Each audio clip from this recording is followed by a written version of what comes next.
নমস্কার।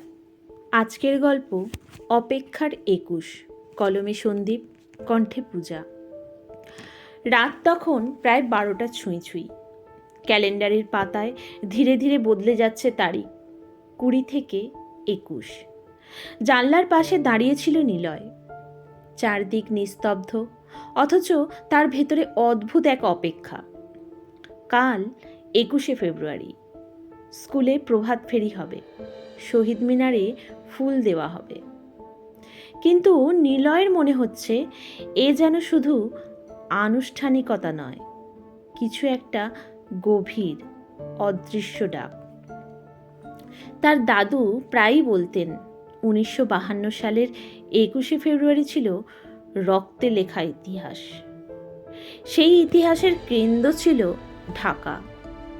ছাত্ররা রাস্তায় নেমেছিল মাতৃভাষার দাবিতে।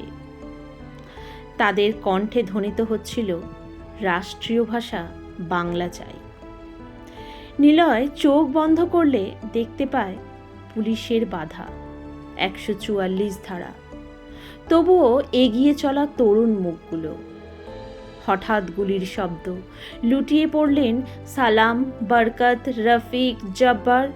রক্তে লাল হয়ে উঠল পথ। রাত বাড়ছে। নিলয় ঘুমোতে পারে না।